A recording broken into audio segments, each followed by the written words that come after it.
Sejam muito bem-vindas a mais um encontro para falarmos sobre nutrição contra mioma. Hoje a gente vai falar sobre os poluentes ambientais, né? Esses químicos tóxicos que a gente tem contato no nosso dia a dia e traz prejuízos para os nossos hormônios, consequentemente interferindo também na saúde de mulheres com mioma. Eu estava dizendo, a gente vai falar hoje sobre os contaminantes químicos. Não sei se vocês já ouviram falar em contaminantes químicos que muito comumente se chamam, né? O nome não é comum, mas é o nome que se dá, que vocês leem, são os disruptores endócrinos, né? Endócrino a gente remete a hormônios, então são substâncias que trazem alterações hormonais para o nosso corpo. E a gente está em contato todos os dias e em vários momentos do nosso dia a gente tem contato. Eu diria que o dia inteiro a gente tem contato com algum contaminante. Muitas vezes a gente nem tem noção de que eles podem trazer mal, né? Trazer malefícios para a nossa saúde. Benefícios não, malefícios. E aí a minha ideia de trazer esse conhecimento aqui para vocês é justamente para que vocês não tenham pânico, lógico que não, mas que vocês tenham conhecimento desses efeitos e que vocês aprendam a fazer com que esses efeitos sejam minimizados. Então, assim, quando a gente tem conhecimento do que pode trazer malefícios e a gente sabe de algumas maneiras de reduzir, de evitar alguns, né, os que são possíveis, fica mais fácil, né? Ninguém aqui, eu tenho certeza, porque eu também não, a gente não vai viver numa redoma de vidro, né? A gente não tá aqui para isso, para viver numa redoma de vidro que não vá ter interferência de nada do ambiente externo, não é. Mas se a gente de repente pode priorizar um alimento sem agrotóxico, se a gente pode colocar uma máscara quando a gente faz de repente o uso de alguma substância tóxica, se a gente pode evitar estar perto, se estão fazendo uma pintura, isso já traz benefícios para o nosso corpo. Hoje, inclusive, eu trouxe até alguns slides, porque são muitos nomes diferentes, são muitas informações provavelmente novas. Bom, vamos lá. O que seria disruptor endócrino? Como eu já falei, o disruptor endócrino, né, os perigos ambientais, são substâncias químicas que a gente tem contato diariamente e elas podem trazer alterações para os nossos hormônios, na produção dos hormônios do nosso corpo. Então, os disruptores, eles vão alterar as funções do nosso corpo, as funções hormonais, e é isso mesmo, sem exagero, é o que eles fazem, tá? Então, tem nomes, vocês podem ouvir como disruptores endócrinos, eu gosto muito de falar de disruptores endócrinos, mas também vocês podem ler, podem ouvir como desreguladores endócrinos ou interferentes endócrinos, tá? São todas as três maneiras de se falar das mesmas substâncias, do mesmo grupo de substâncias químicas que são prejudiciais para a nossa saúde. E, inclusive, aqui, ó, eu tenho na minha boca, eu tenho na minha unha, para quem faz uso de produtos químicos para o cabelo, né? Então, a gente tem em tudo quanto é lugar, até no papelzinho do cartão, aquele papelzinho que sai do cartão de crédito, ali a gente tem também disruptores endócrinos. Inclusive, recentemente, eu vi na televisão uma matéria falando de um artigo que trabalhou com pessoas do caixa de mercado e falou que as mulheres, elas tinham um percentual de infertilidade por conta do contato diário e frequente com aqueles papéis. Sabe aquelas notinhas de mercado, né? As notas de nota fiscal. Aquele papel ali também tem substâncias que são disruptores endócrinos. Pasmem. Então, assim, para você que pode evitar o contato com aquele papel, quando pedem para mim, perguntam para mim, você quer esse papel? Eu falo logo que eu não quero. Eu já falava antes, até pensando no meio ambiente. Hoje em dia eu evito até encostar, tá? Por quê? A gente vai ver aqui que alguns desses disruptores, a gente tem o contato pela ingestão, né? O contato pode ser inalação ou pode ser dérmico através da pele.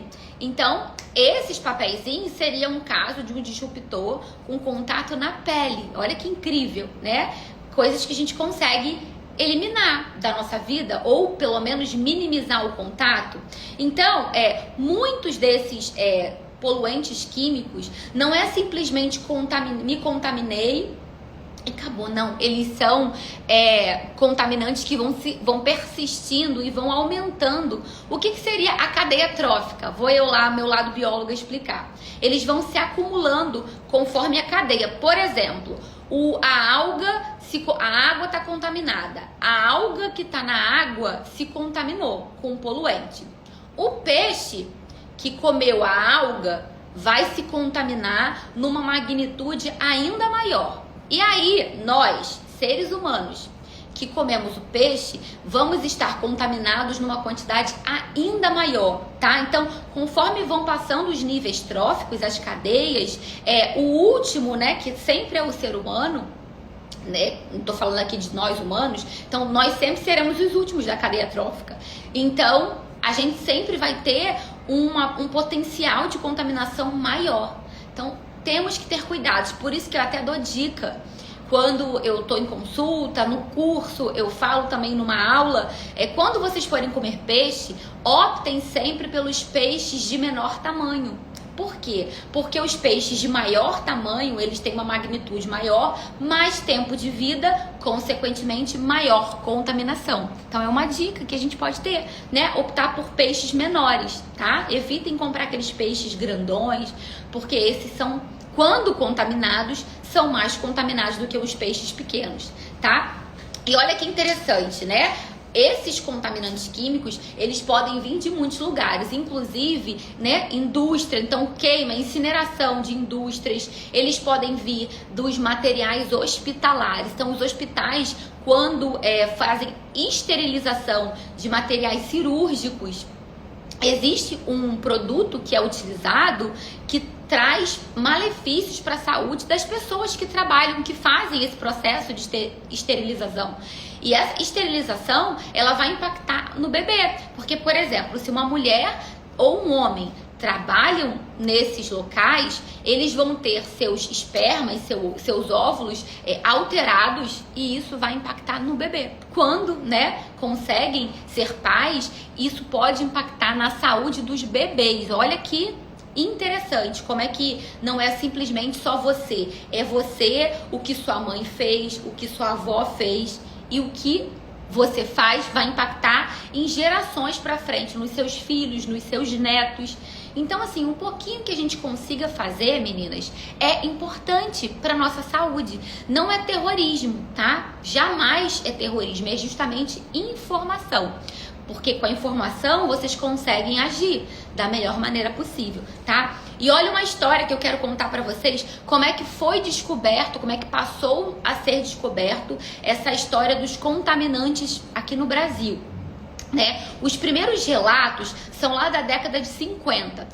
Foram mulheres que, claro que eles observaram depois isso em estudos, mulheres que usaram um tipo de medicamento, eu até vou ler porque é um nome estranho, dietilestilbestrol, é o 10, DES. Então, esse medicamento começou a interferir nas mulheres que usavam ele e estavam grávidas, tá? Que tipo de interferência? As mulheres tinham filhos, tá? Essas filhas, elas nasciam com problemas de infertilidade ou problemas no útero. Só que isso, elas só descobriam 20 anos depois, na idade fértil, né? Então, mulheres que tinham usado o medicamento trouxeram prejuízos para a saúde das filhas. E para a saúde dos filhos, o que aconteceu? As mulheres que tiveram bebês homens, esses filhos nasceram com problemas no escroto, no saco escrotal. O saco escrotal não tinha presença dos testículos. Então, também era um problema de infertilidade. Outra questão, essas próprias mulheres que usaram esse medicamento começaram a ter problemas com câncer na vagina, tá? Olha que triste, né? As pessoas começaram a ter câncer, começaram a ter infertilidade por conta de uso de uma medicação. E as que conseguiram engravidar trouxeram problemas para os filhos, tanto os nascidos homens quanto as filhas, né, contra as mulheres, tá? E olha, homens que trabalhavam nessas empresas que produziam esses medicamentos, esses homens começaram a ter mama. Então, assim, os efeitos do remédio, da medicação, do 10, eles eram para as mulheres, né, que consumiam, que faziam uso da medicação, para os homens que trabalhavam na empresa e para os filhos e para as filhas das mulheres que conseguiam engravidar. Então descobriu-se isso, claro, não foi mais utilizado, tá? Essa medicação, né? Porém, os danos vieram por muitos e muitos anos, visto que as mulheres tinham os filhos e depois de 20 anos as filhas descobriam os problemas, tá? Então, assim, isso é só uma história para mostrar o perigo, né, de substâncias, até de medicamentos que a gente usa, né, para vocês terem noção também. Sabe aquelas bolsinhas de medicamento que a gente usa no médico para soro, a bolsinha de transfusão de sangue, aqueles equipamentos ali médicos, né, aqueles produtos hospitalares, eles têm substâncias tóxicas que causam também disruptores, que são os disruptores endócrinos. Olha só, você está num hospital fazendo uma transfusão, você não imagina que você está em contato com um disruptor endócrino, mas tá. Infelizmente, é muito mais comum do que a gente imagina, tá? Então eu trouxe para vocês uma tabela que eu vou mostrar já já, tá? Que vocês podem printar, tem um monte de disruptor mostrando aonde eles são encontrados e quais são os efeitos. A gente vai ver que tem efeitos muito interessantes para a gente poder pensar quando um casal, né, um homem e uma mulher estão com dificuldades para engravidar, a gente consegue ver isso tudo, tá? Como é que eles agem no nosso corpo? Como esses disruptores endócrinos que eu vou explicar para vocês, eles agem no nosso corpo. Eles substituem os hormônios, tá? Eles vão agir substituindo os hormônios, aumentando a quantidade de hormônios, fazendo uma verdadeira bagunça no nosso sistema endócrino, tá? Isso não só ocorre com produtos químicos. Nós temos disruptores endócrinos naturais, tá? O que eu vou trazer aqui para vocês, que eu vou mostrar, são todos químicos, mas também a gente tem disruptores endócrinos naturais encontrados nas frutas, nos legumes, nos grãos, né? Então no feijão, a gente tem nos cereais, na batata, na aveia, na cevada, na cenoura, no alho. São muitos alimentos que têm disruptores endócrinos naturais. Só que qual é a diferença? Os disruptores endócrinos naturais, eles são eliminados pelo nosso corpo. O nosso corpo consegue eliminar.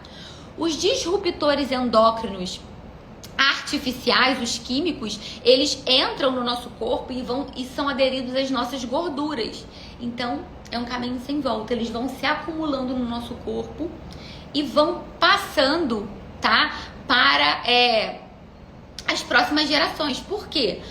Porque antigamente acreditava-se que a placenta ela era como se fosse uma barreira que nada passava, né? Nada de ruim, só passava-se nutrientes. Hoje já se sabe que não, que esses disruptores endócrinos, eles passam pela placenta e vão afetar o embrião, o feto, trazendo mudanças ali naquele serzinho que está sendo gerado, e também podem passar pelo leite materno, trazendo alterações na amamentação. Então, meninas, mulheres que estão amamentando tem que ter muito cuidado, mulheres que querem engravidar tem que ter muito cuidado. Recentemente saiu, pós-pandemia, saiu um estudo mostrando, né, que foi encontrado microplásticos em placenta. Então isso mostra que passa realmente, disruptores, eles passam pela barreira placentária e vão contaminar o bebê, tá? O chumbo é um dos disruptores endócrinos que mais impactam, tá? Eles vão inibir enzimas que são responsáveis pela produção M, né, pela parte ali da produção de ferro, e causam anemia. Então, às vezes, a pessoa tá lá com anemia, tá tomando um monte de suplemento, não melhora em nada, né? continua tomando ferro e não melhora, e quando faz-se uma avaliação mais detalhada, a pessoa às vezes tem uma contaminação, tem níveis de chumbo maiores no corpo do que deveriam. E aí tem toda uma cascata hormonal envolvida nisso. Eu sei que não tá muito grande, né? Eu não tinha como trazer eles maiores, em tamanhos maior para vocês, mas se vocês quiserem printar para depois ter, porque é muito interessante. Olha, a gente tem, eu botei o primeiro aí, é a atrazina, tá? A atrazina, então, é um disruptor endócrino, vocês não tem que gravar o nome, mas tem que entender que onde a gente encontra isso? Ela é um herbicida, ou seja, a gente encontra em produtos, né? Legumes, frutas, verduras, comida. Por quê? Grãos, porque é um herbicida, então é um agrotóxico que, o que ele causa? Ele causa redução na qualidade do espermatozoide, do esperma, tá? Então, pra gente já começar a ver os problemas que os agrotóxicos trazem para nossa alimentação. Um segundo que eu trouxe é o ascarel, também conhecido como PCB. Onde ele é encontrado? Óleo isolante na parte elétrica, papel copiativo, lembra que eu falei lá do papelzinho que tem na máquina do mercado, naquela maquinazinha lá, que eu esqueci o nome, como é que fala, que bate os produtos que passam no mercado, tem o papelzinho da máquina de cartão de crédito, tá? Que são os papéis copiativos que não são de carbono, tá? E lubrificante para lâminas de corte, então Presto Barba, né? Essas lâminas de barbear, tem também esse ascarel. Nas tintas, revestimento para estocagem, né, em compartimentos que a gente estocam, né, grãos que estocavam, era utilizado esse ascarel, tá? Olha a quantidade de coisas que ele causa. Declínio, né, redução na função do sistema imunológico, tá? Aumentando assim doenças infecciosas. Ele também pode se acumular no leite materno, então vai passar para o bebê. Ele é responsável por endometriose, tá? Vai atravessar a barreira hematoplacentária, então ele também vai contaminar o feto e depois o bebê quando estiver amamentando. Ele vai causar em crianças nascidas com mães que tinham PCB no sangue, peso reduzido, então mães às vezes que tiveram contato com esse disruptor endócrino, as crianças vão nascer com baixo peso, tá? E podem ter o QI, né, o coeficiente de inteligência reduzido. Eles vão também reduzir tamanho de pênis dos bebês que nasceram dessas mães que estavam contaminadas com esse agrotóxico. Olha a quantidade de coisa que um único tipo de agrotóxico pode causar. E não só agrotóxico, né? Porque ele também é utilizado como óleo isolante nesses papéis que eu falei de máquina de cartão de crédito, de máquina de mercado. Então, vamos ter um pouquinho mais de cuidado. Vou mostrar um outro para vocês que é bem famoso, que é o bisfenol A, né? O bisfenol é um disruptor endócrino muito conhecido por estar nos plásticos, né? Mas ele não está só nos plásticos, ele está em resinas epóxi, em revestimento de lata, sabe latinha? Latinha de sardinha, de atum, de milho, de ervilha, de molho de tomate. Aquela lata é alumínio. Para que ela não oxide, para que ela não enferruje, existe um revestimento ali dentro que é colocado e esse revestimento é feito com bisfenol A, tá? Esse bisfenol, ele substitui a recepção de estrogênio, então ele traz interferência no hormônio estrogênio, ele diminui a ovulação e ele aumenta a produção da prolactina, que é um outro hormônio, tá? Que também é responsável pela parte sexual das mulheres, também é responsável pela amamentação e ele normalmente vai estar aumentado no período da lactação.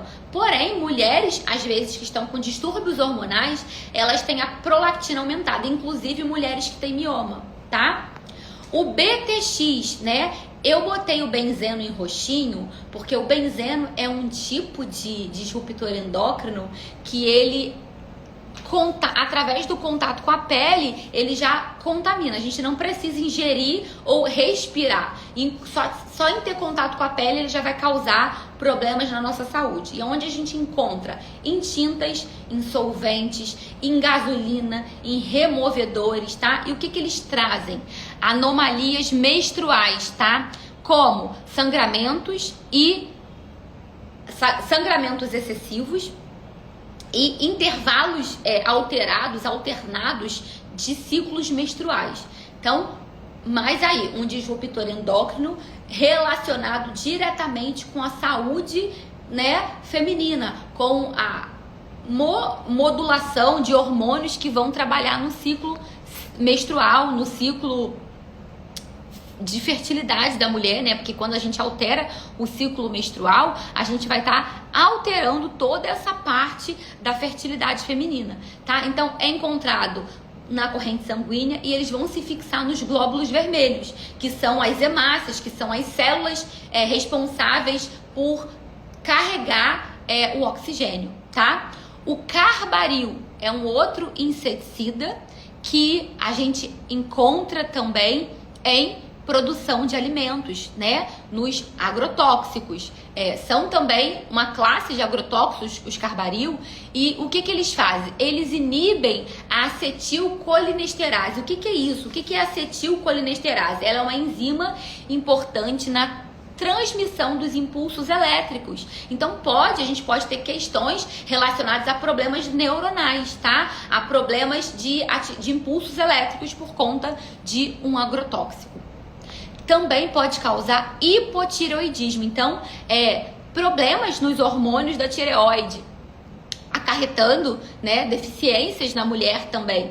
Redução na contagem de espermatozoides, olha só, quanta coisa em homens e mulheres, tá? Ou também trazendo anomalias nos espermatozoides. Então, às vezes o casal, ele tá com problemas para engravidar, né? O homem e a mulher, a gente sempre pensa na mulher e esquece que o homem também pode ter problemas. E muitas vezes os problemas são contaminantes ambientais, tá? Thaís, o que eu vou fazer? Se você está tentando, investigando, começar a reduzir esses contaminantes ambientais, reduzir o uso de alimentos como agrotóxicos, procurar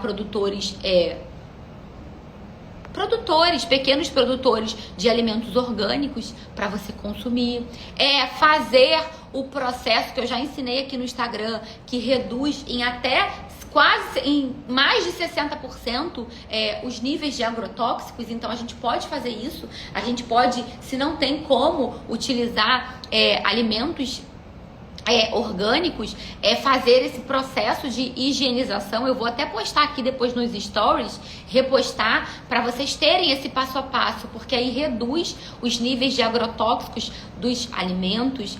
A gente priorizar os alimentos da safra, da época, porque eles costumam ter também menos agrotóxico. Vou para a terceira tabelinha. Então a gente tem também o cádmio. Onde a gente encontra cádmio? Em baterias, tá? Em cinzas de incineradores, em solda, em vários tipos de pigmentos, em chapas galvanizadas. O que o cádmio pode causar? Câncer de próstata, tá? Ele vai se concentrar no pâncreas, nos testículos, na tireoide e nas glândulas salivares. O cádmio também pode se acumular no leite materno.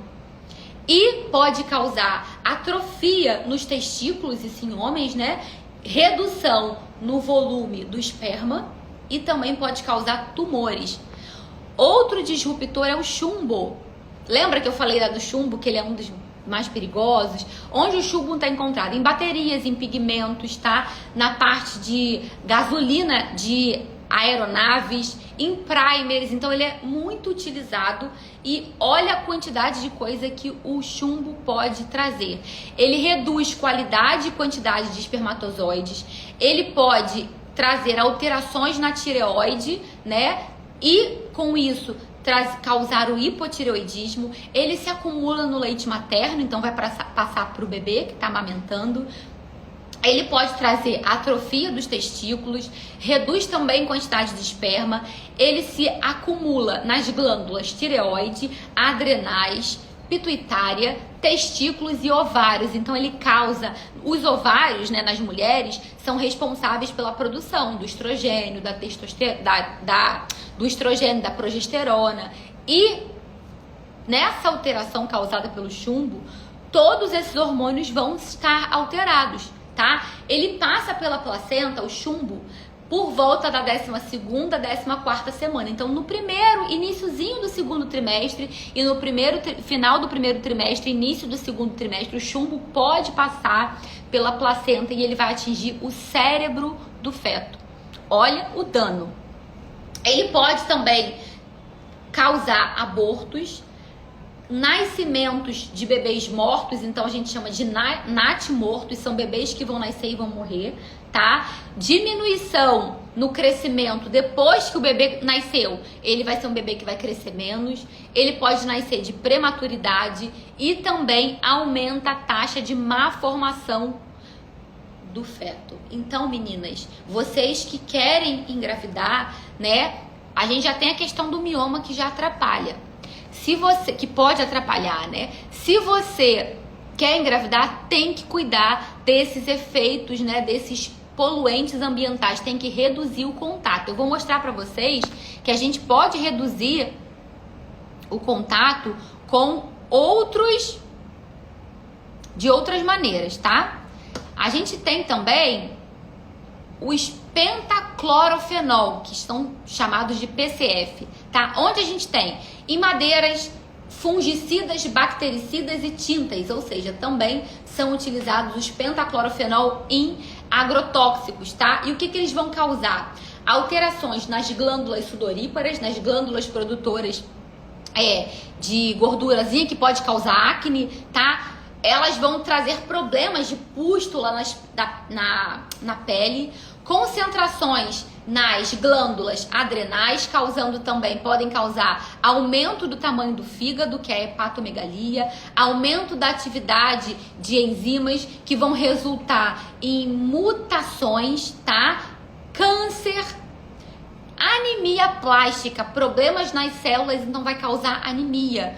Vão ser disruptores endócrinos que vão trabalhar muito nessa parte da pele, dos hormônios, das glândulas. Então temos que ter cuidado com esses tóxicos. O manganês ele é encontrado na produção do ferro, então para fazer ferro a gente tem o manganês, nos eletrodos de solda, nas tintas, também nos fertilizantes, né? É utilizado lá na produção agrícola e ele vai causar danos nos linfócitos. Os linfócitos são nossas células de proteção.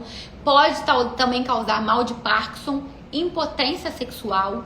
Eles vão se concentrar onde? Na tireoide, vão se concentrar nas glândulas pituitárias, nas suprarrenais e pâncreas. Ou seja, mexendo totalmente com os hormônios. Vou voltar aqui. Vou falar do mercúrio. O mercúrio, ele é um que eu falo bastante, né? Por quê? Porque a gente hoje em dia, né, tem que ter um cuidado no consumo de peixes, de frutos do mar. Por quê? Sempre ouviu-se falar que a gente tem que evitar carne vermelha e comer mais carne branca, peixe, frango. Porém, o comer mais não significa que a gente tem que comer 2 vezes no dia, 5 vezes na semana peixe. Por quê?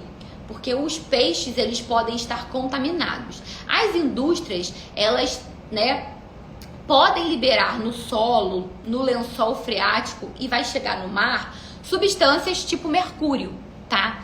E aí esse mercúrio, ele entra no mar e ele vai entrar também dentro, né, vai entrar no organismo dos peixes, das algas.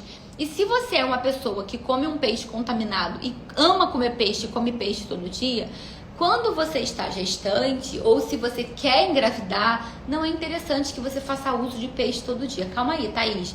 Você diz que peixe é saudável, mas aí você diz que não deve comer todo dia? Isso mesmo.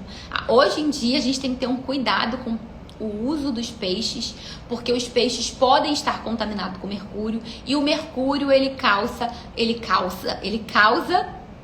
irregularidades no ciclo menstrual, ele traz menos ovulações, então as mulheres podem ficar ciclos sem ovular por conta do excesso de mercúrio no corpo. Ele pode se acumular para aquelas mulheres que engravidaram, ele pode se acumular no leite materno, ele pode se acumular no pâncreas, nos testículos e nas próstatas, né, masculinas, claro. Ele atravessa a barreira placentária e a hematoencefálica, então ele pode chegar na placenta e também chegar no cérebro dos bebês, tá? E com isso ele pode causar aborto, natimorto, são os bebês que vão nascer mortos, síndrome paralisia cerebral, danos ao cerebelo em filhos de mães que se contaminaram com mercúrio na gestação. Então, o mercúrio ele traz muitos riscos, é um dos disruptores mais falados para a fertilidade e para a gestação. Por quê? Porque tem muitas consequências negativas para esse período. E o que as mulheres têm que fazer? As mulheres têm que consumir no máximo 2 porções de peixe por semana.